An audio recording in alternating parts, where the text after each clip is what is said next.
The Great Benin Empire, a legacy of power, art, and civilization. Deep within the tropical forest of present-day Edo State in southern Nigeria, once stood one of Africa's most powerful and sophisticated kingdoms, the Great Benin Empire. Founded around the 11th century, the empire grew into a highly organized state centered in Benin City. It was ruled by a sacred king known as the Oba, whose authority was both political and spiritual. The rise of the empire is often linked to Oba Ereka I, regarded as the first Oba. Under his leadership, Benin transformed from a small kingdom into a centralized and expanding empire. At its height, between the 13th and 17th centuries, the Benin Empire controlled vast territories stretching across parts of present-day southern Nigeria.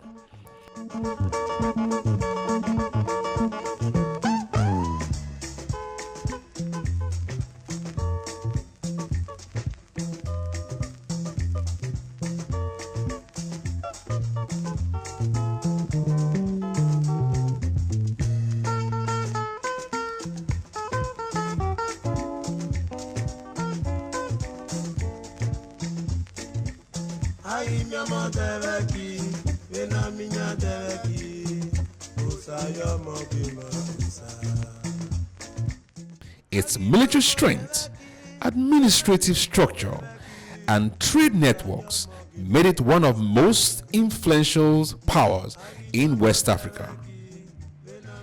Benin was renowned for its extraordinary artistry, skilled craftsmanship, created intricate works known today as the Benin bronzes, detailed sculptures and plaques made from brass and ivory. These masterpieces told stories of kings, warriors, and court life, preserving history in metal.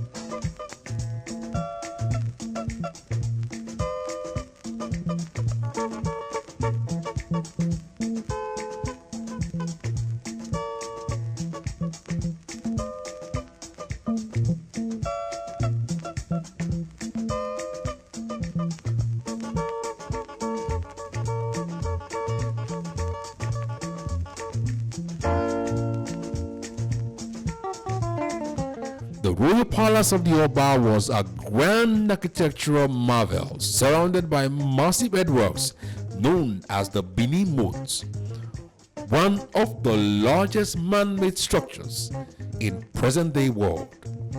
In the 15th century, Portuguese traders arrived, establishing trade relations with Benin.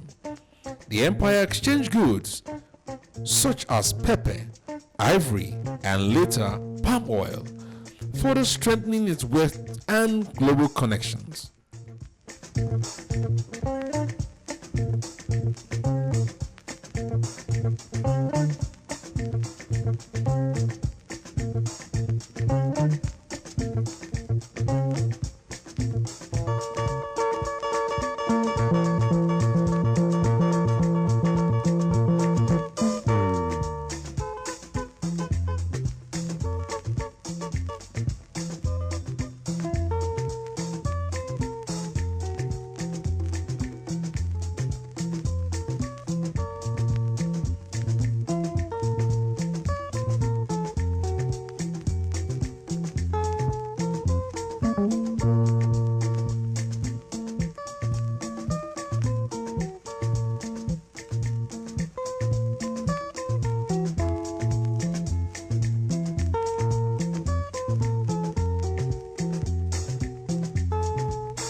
However, this era of prosperity faced a tragic turning point.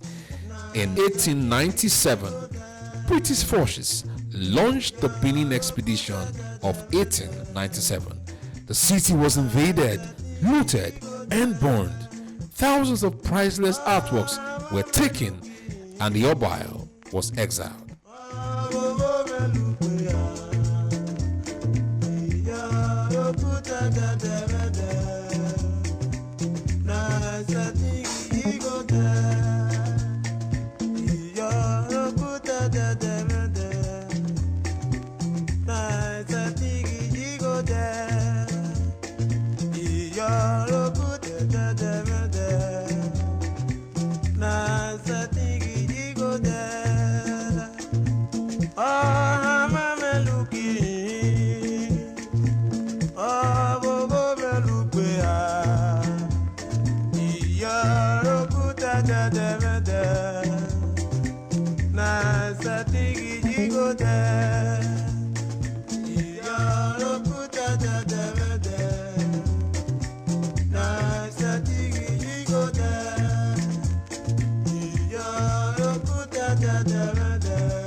Though the empire fell, its legacy endures.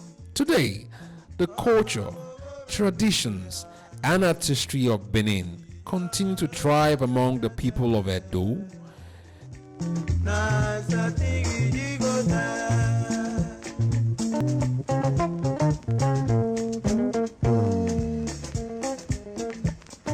The Great Benin Empire remains a symbol of Africans' ingenuity, resilience, and artistic brilliance. A story etched not only in history, but in the spirit of its people. This, indeed, is the pride of Edo.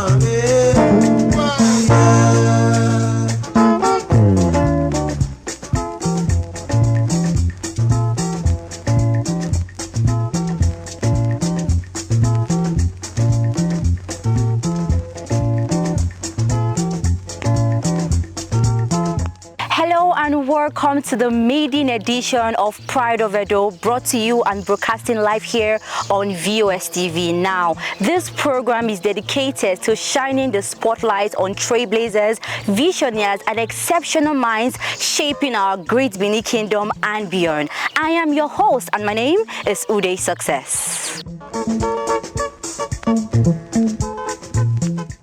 Welcome back back to Pride of Edo, brought to you by the VOS TV. And yes, on the show, we have a distinguished personality joining us today on the show. This person is what I define as a paragon of excellence. We have no other person but Prince Clement Obiafokun Ereka. Welcome to Pride of Edo. It's a pleasure to have you on the show, sir. Thank you very much. It's my pleasure. Thank you so much. You look amazing. I love your outfit. You look great. Thank you very much. So, guys, we're going to be having a fascinating conversation on the show. If you're here, stay tuned, settle in, and go nowhere. And remember, this is VOS TV.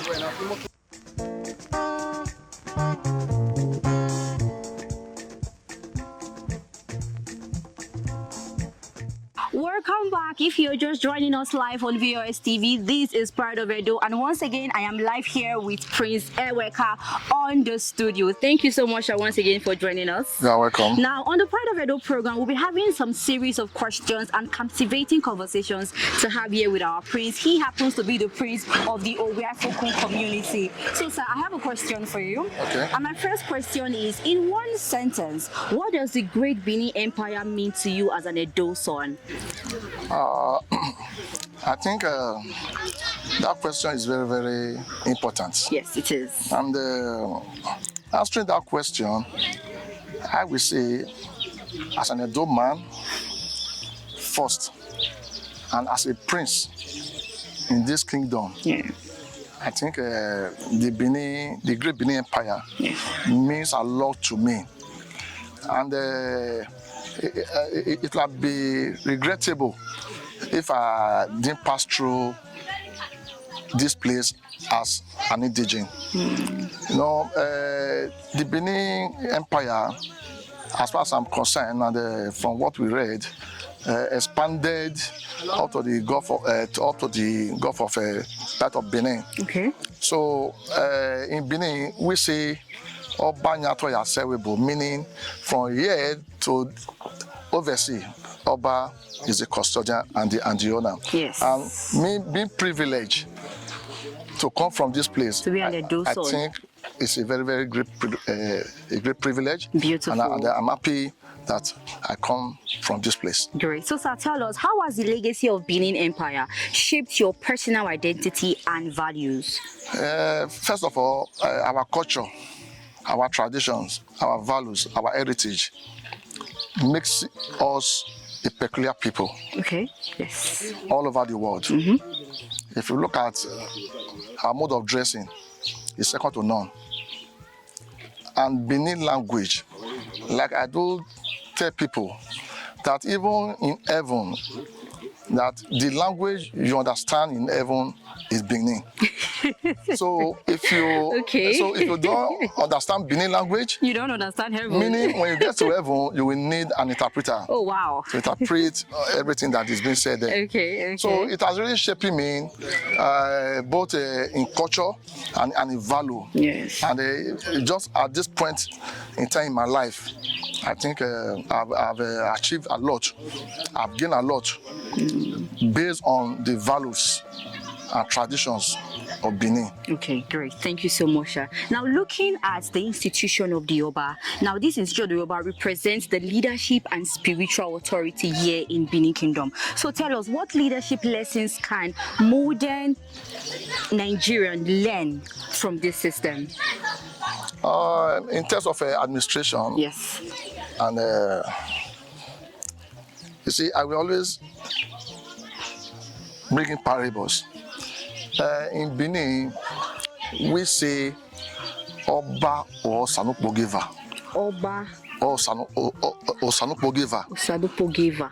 No Sanubwa Yazi Egbe Yagbon. Okay. Meaning Oba is the representative Yes. of God in heaven, Beautiful. here on earth. Beautiful, beautiful. They're talking about the administrative system.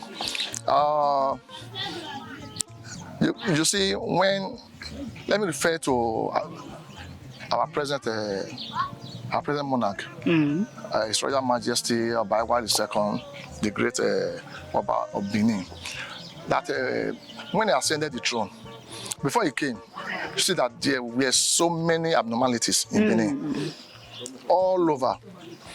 But when he came, is set up a kind of administrative system that has balanced everything as it is today. Great. First of all, before he came, you see that almost all the communities, you have issues of land grabbing, usurping the positions of the Ojonwe and the Enoge, subjecting them to one problem or the other. But when he came, he brought in a system that has now normalized the system. Yes. The system. Yes. So I think as a country, Nigeria, okay, I think we have a lot to gain when we follow up with the administrative system of the Oba, yes, especially the Oba of Benin. Yes. Because I don't know about the other Oba. The system is so organized that injustice is not allowed. And try to like what is happening in this country today, where the so-called politicians, where they are doing things just the way they like. But when you go to our palace today, you will see an organized system. Yes, true. Where when you are having any problem, when you enter the palace and you still refuse to say the truth, then you are on your own. It means that the Oba is open to all. Open to everybody. Beautiful. Open to everybody. Great. You understand? Yes, sir. So when you get there, where you fail to tell the truth, yes, elsewhere, but if you step into the palace and you are in the presence of His Royal Majesty, they're not born you well, so you may not tell truth. They're not born you well. So, true. So meaning the kind of administrative system that our Oba have put up in the palace is top notch. Beautiful. Thank you so much, sir. Thank you so much. It means that the Oba stands as a standard monarch for us to follow through. Number one. Thank you so much. We are still live on VOS TV on the Pride of Edo program. Stick with us. We'll be right back.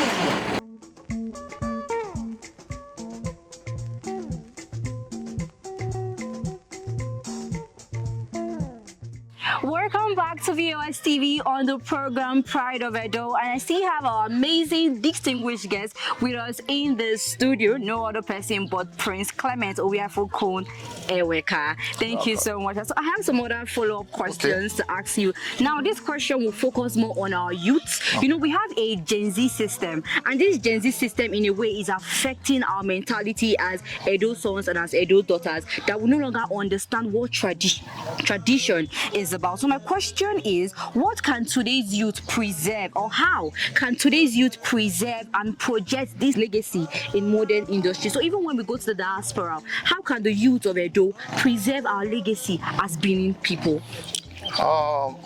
Thank you very much for that question. I will start by saying that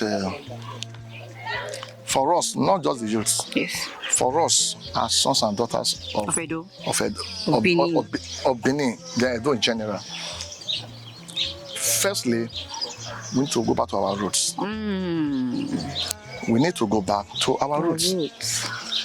You see, I don't tell people that civilization can never take the place of tradition. True. It is not possible. True.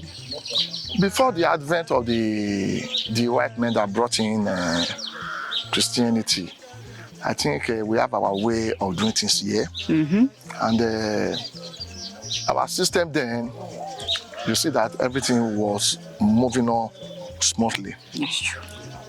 And most times I also attribute the present decadence, as much as used, to the Christian or the pastors or to churches. Okay.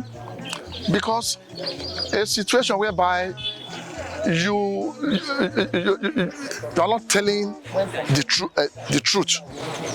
You are not telling the youth the truth, or you are not telling people what they need to know. Yes. Then you are telling them things that will favor them, or that will be enticing to them, that will favor you. But does not appreciate our tradition. Firstly, I will tell you, like our traditions here, I will be so specific with our Igwe festival. Okay. You see, they so brainwash our people that Igwe festival is fetish. That nobody is ready to take part whenever Igwe festival is on. But I thank God that for some years back now, I think some of us have been able to do one or two things. Understanding. Then our youth should know that the white man culture is not our culture. True. Let's look at it from this point. You see, when we were growing up, when you see a lady, especially married women from here, it's a taboo. Talking of the lap. But what do we have this year? You see married women exposing themselves, all in the name of we're in a modern system. So as it affects our way of life, it also affects our mindset towards our tradition. True. So in a nutshell, we need to go back to our roots. Because you cannot give what you don't have. Exactly. If you are not grounded in the tradition of Benin, even if you go to America tomorrow, you'll not be able to preserve it. True. You understand me? Because you'll be carried away with the Western system. So right here, I will employ all the youth. Again, I would say all of us must come back to our roots. You understand? Then I will also say, in the years past, when we were growing up, when you marry a lady, you take the lady to your ancestral home to go and take some oaths. Even if you leave the lady, you travel out, she will not be able to commit any kind of a atrocity, so to say. But what do you have these days? Tell a lady or tell a guy that after marriage, you need to take this person to your place. So he said, no, we are in the modern world. And these are some of the things that we're shaping our people. Our system, yes, our tradition. You understand me? So there's so much to talk about when as regards that question. True. You understand me? But because of the time, I think we need to go back to our roots, follow our traditions, our cultural heritage, so that we're able to give to others. Exactly. You understand me? I repeat again that you cannot give what you don't have. So if you are not grounded, if you are not following up the tradition of Benin, you cannot tell others on how they will go about it. True. Why? Because you are not grounded in the system. Beautiful. So we must go back to our roots and follow up. Thank you for that. So go back to the roots. That's one of the best ways that we can be able to ensure that the Gen Z or the modernized system do not affect the youth and our tradition. Sure. Beautiful. So lastly, sir, in one word, define Pride of Edo. I think my opening speech, I will go back to that. Okay. To define Pride of Edo, I will say that I'm proud. Oh my God. I'm very, very proud to be an Edo man. Beautiful. And to be a prince of this kingdom. Beautiful. And all things being equal, if you look at our tradition, our way of life, our way of dressing, so much about Benin, I think it is something that you need to be proud of. You understand? So, Benin to the world, everything put together. Thank you so much. So it's great to come from this place. You understand me? Yes, so it's great to come from this place. And I will say again that for those of you that doesn't understand Benin, please, you have to learn so far because you don't know when God will call. So when you get to heaven, you're able to understand the language of the angels. Beautiful. Thank you so much. Thank you so much. It was an honor having you today. Thank you so much. Thank you so much for giving us your community to come here to explore and see how the system is. You guys are doing a beautiful job here. Thank you so much. You're welcome.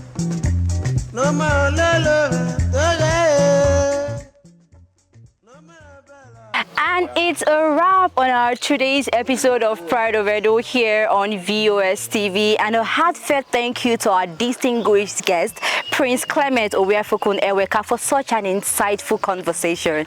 I have been your host, and my name is Uday Success. Don't forget to stay proud, stay inspired, and stay connected to stories that defines your excellence here on VOS TV. Don't forget to follow us on all of our social media platforms, on Facebook and on YouTube at VOS TV Nigeria. Bye for now, and once again, Ogba Tokbe Ise.